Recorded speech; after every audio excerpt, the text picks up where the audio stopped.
Bonsoir, chers internautes. Merci énorme de votre présence sur cette chaîne. Je vous laisse suivre l'intervention du pasteur Marcelo aujourd'hui parce que c'est aujourd'hui qu'il a repris avec la prêche, l'église, ses activités à l'église et tout ça là, tout ce qu'il fait comme d'habitude. Et alors, je crois qu'il a quand même eu le temps de nous dire, en passant, corriger ce qui s'est dit, ce qui se raconte sur la toile, sur les réseaux sociaux. Mais toutefois, je vous laisse, on part. On y va suivre d'abord l'intervention du pasteur Marcelo. Et je reviendrai tout juste après ces interventions pour essayer un peu de donner mon avis par rapport à tout ce qui s'est passé. Est-ce que la mort de maman Blanche continue à bénir le pasteur Marcelo mieux que sa présence, donc mieux que quand elle était vivante. Bon, on va essayer de faire quelques réflexions ensemble et puis après ça, on va revenir avec vous. Toutefois, suivez d'abord ce que le pasteur Marcelo a dit du haut de la chair et nous revenons tout juste après. À tout de suite. Ma femme n'est pas morte en cherchant à faire du BBL. Elle avait le BBL naturel des Balouba.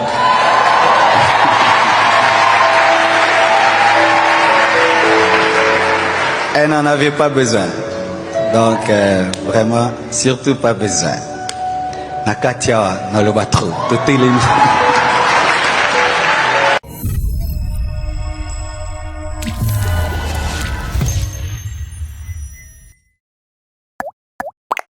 Blanche est morte, mais Jésus est vivant. Et même, Blanche n'est pas morte parce qu'elle est vivante en Jésus. Nous devons continuer à servir Dieu, à louer Dieu, à élever Dieu, à gagner les âmes, à prêcher l'évangile, à annoncer la parole avec force, avec puissance.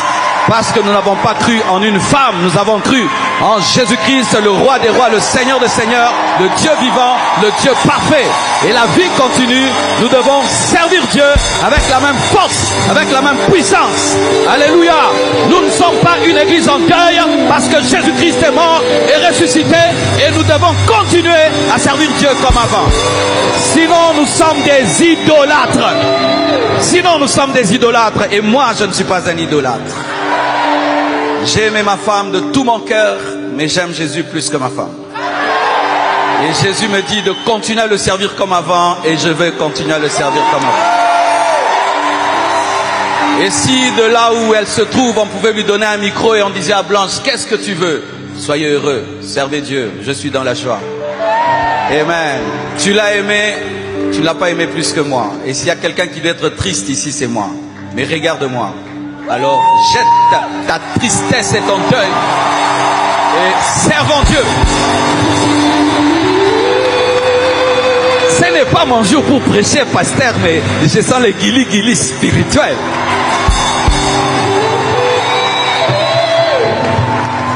Asseyez-vous s'il vous plaît. Dis à ton voisin, ne rate pas les 20 matins. Dis à ton voisin, ne rate pas équilibre. Ça va être du boum.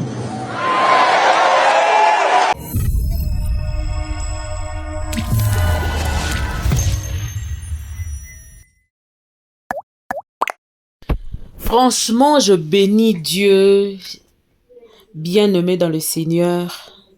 Que Dieu bénisse encore le pasteur Marcelo. Parce que ces phrases qu'il a dites là, du haut de la chair, a réconforté plusieurs.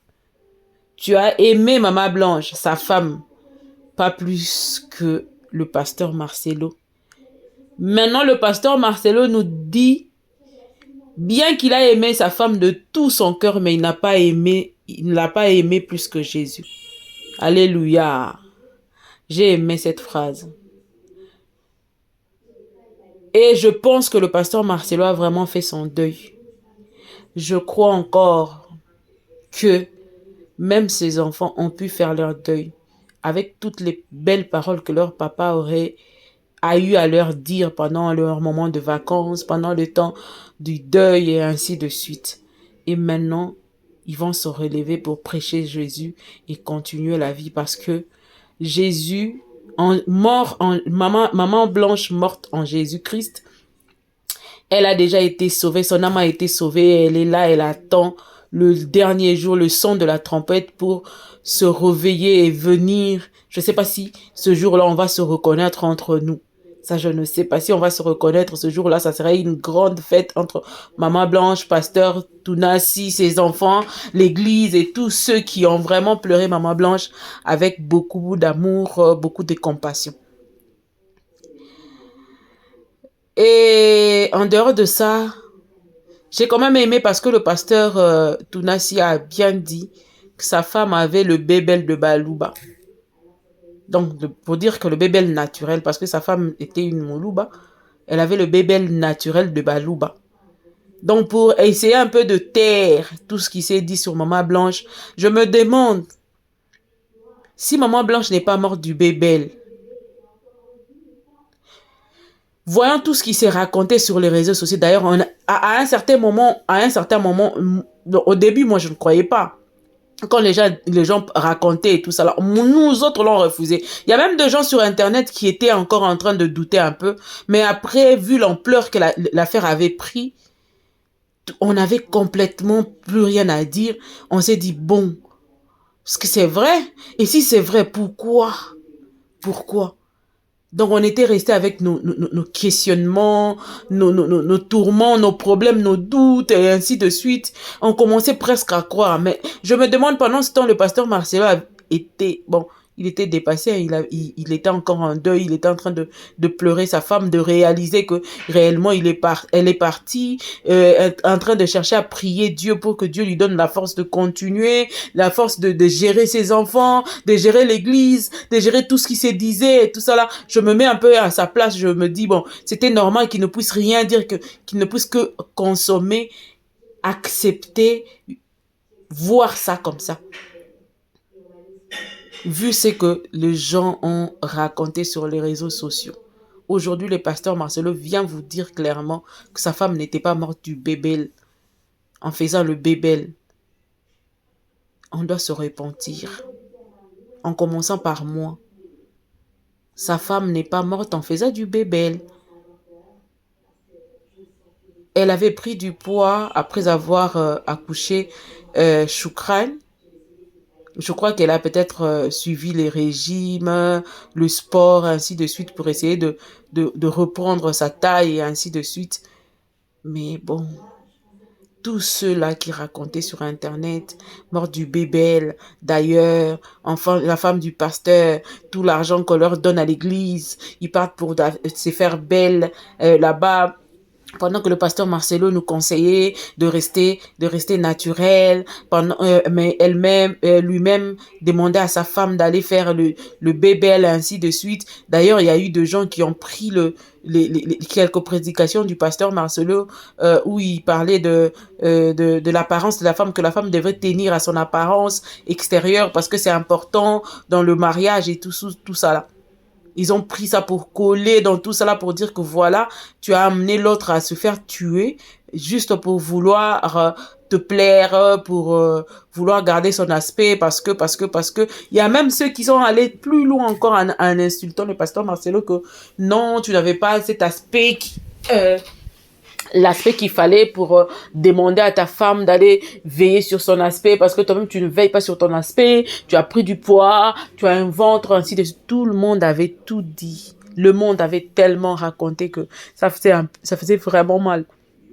Je me demandais d'ailleurs, quand je voyais certaines personnes venir s'acharner sur maman, la mort de Maman Blanche, je me demandais, c'était pour quelle fin? Hein? C'était vraiment pour quelle fin? Est-ce que nous n'avions plus ce cœur-là de compassion que nous avions en Afrique autrefois? Est-ce que le métissage nous a emmenés à ne plus avoir pitié des autres? Mais aujourd'hui, le pasteur Marcelo est venu nous dire que sa femme n'était pas morte du bébé. Et il a bien dit à la fin que aujourd'hui, c'est pas mon jour de prêcher. C'était le pasteur Ouafo, apparemment.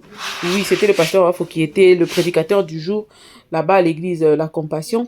Et le pasteur Marcelo a dit non.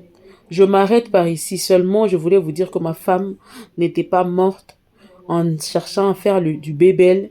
Elle avait le bébel naturel de Balouba. Mais je m'arrête par là parce que c'est pas mon jour.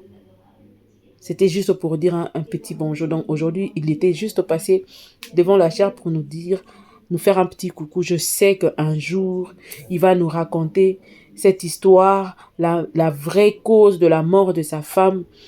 Et si Dieu, pour l'instant, lui demande de ne pas en parler, Dieu seul sait pourquoi il ne veut pas qu'on en parle, qu'il en parle, qu'il donne les détails maintenant. Mais le jour où Dieu va lui demander de parler, le pasteur Marcelo va parler de quoi est morte sa femme bien-aimée, Maman Blanche Tounasi. Ça, soyez-en sûrs. Et, pasteur Marcelo, en passant, hein, papa, pourquoi depuis tout ce temps vous n'avez pas cette coiffure sur vous? Mais ça vous va à merveille.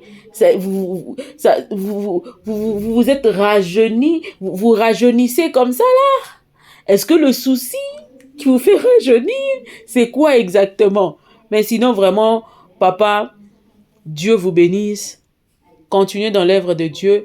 Lui seul va prendre soin de vous, des enfants, de l'église, de votre entourage et de tout ce qui reste. Vraiment que la paix du Christ soit sur vous, soit sur les enfants, sur l'église, la compassion. Merci encore de nous revenir plus fort. Merci de nous revenir avec autant d'onction, autant de joie de vivre.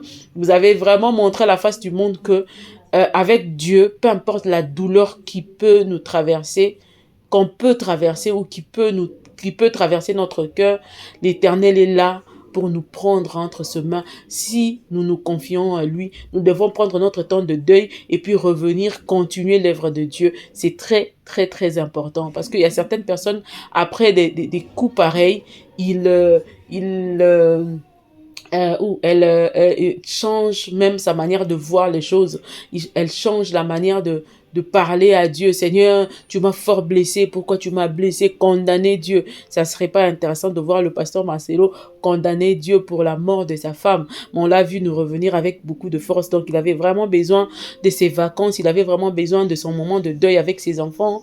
Je crois que cette joie, cette paix, cette tranquillité règne dans leur maison, dans sa famille et dans ses enfants. Je sais que c'est pas facile aussi pour les enfants, mais dès que le Saint-Esprit fasse son travail et qu'il aide ses enfants à se relever. Je crois que c'est que j'avais quelques mots que j'avais à dire, mais sinon le pasteur Marcelo, on attend nous autres où nous avions eu le temps de dire.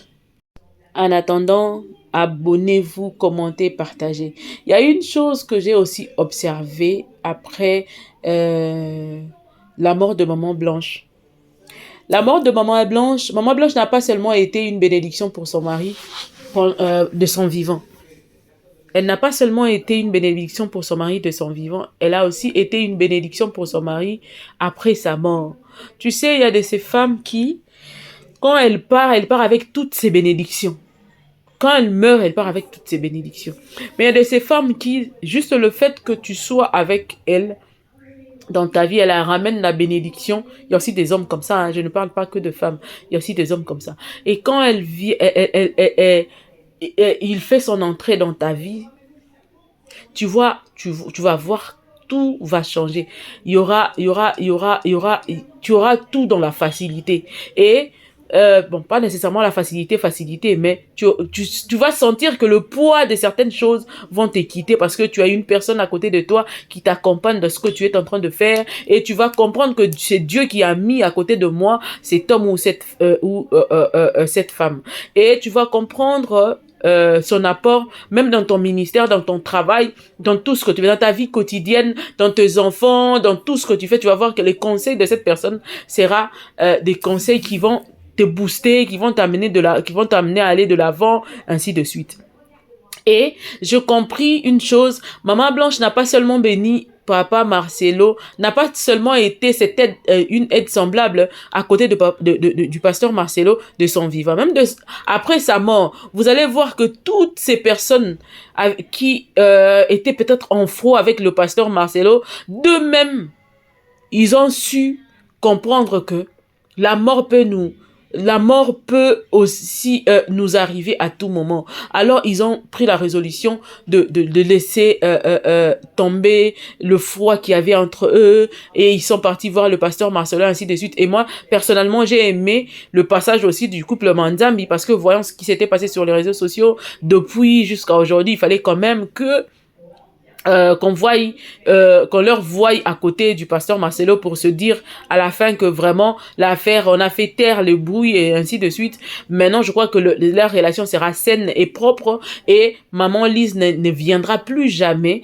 au cas où il y aurait un petit couac ou quoi que ce soit, venir allumer son téléphone, la caméra ou quoi que ce soit pour essayer de reprocher le pasteur Marcelo ou vice versa. Parce que je crois qu'entre les enfants de Dieu, entre les humains, il y a toujours eu des problèmes, il y a toujours eu des incompréhensions, mais on a notre manière, nous, enfants de Dieu, de gérer nos problèmes. Et ça nous a fait du bien. Maman Lise, que Dieu vous bénisse. C'était vraiment important qu'on voie des photos, des images pareilles. Maman Lise, c'est vraiment preuve aussi d'humilité. Alors, c'est très bien. On a quand même appris à...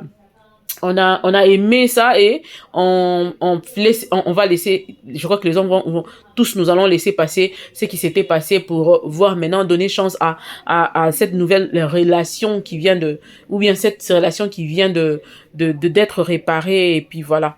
Et par rapport au pasteur, au prophète Joël Francis Tatou aussi, ça a été quelque chose de très bien de le voir déjà pendant le deuil. Le prophète Joël Francis Tatou était là, vraiment très présent. Il avait d'ailleurs laissé abandonner certains de ses services ou de programmes de l'église, ainsi de suite, pour venir assister le pasteur Marcelo. Ça nous a fait énormément du bien parce que nous savions que le pasteur Marcelo fut le couple Mactounas, il fut le parrain du couple le prophète Joël Francis Tatou, lors de son premier mariage qui n'avait pas abouti. Et on s'était toujours demandé qu'est-ce qui s'était réellement passé, quels sont les soubassements et tout ça. Là, bon, ce sont des serviteurs de Dieu. Ils ne peuvent pas venir tout le temps raconter ce qui s'est passé à la télévision pour donner des explications à qui que ce soit. Ce n'est pas important, mais on savait qu'il y avait quelque chose qui s'est passé qui n'était vraiment pas... Ils étaient plus comme ils étaient avant parce que c'était vraiment leur voir ensemble, c'était quelque chose de bien parce que à l'époque, je me rappelle, pendant que le prophète Joël Francis Tatou commençait son ministère du Saint-Esprit à Lolo la Crevette, le pasteur Marcelo Tounan s'il ne manquait jamais, alors jamais. Maman Blanche aussi était là, les pasteurs Atom, ça, ainsi de suite. Nous savons qu'il y a beaucoup de froid entre plusieurs serviteurs de Dieu aussi, mais nous prions à ce que la paix règne au milieu des serviteurs de Dieu et qu'ils soient vraiment unis, réunis, vraiment, vraiment, vraiment soudés dans l'esprit pour que le Congo, qui est vraiment béni par les multiples multiples appels et plusieurs dons qui se manifestent au travers de plein de serviteurs de Dieu. Je crois que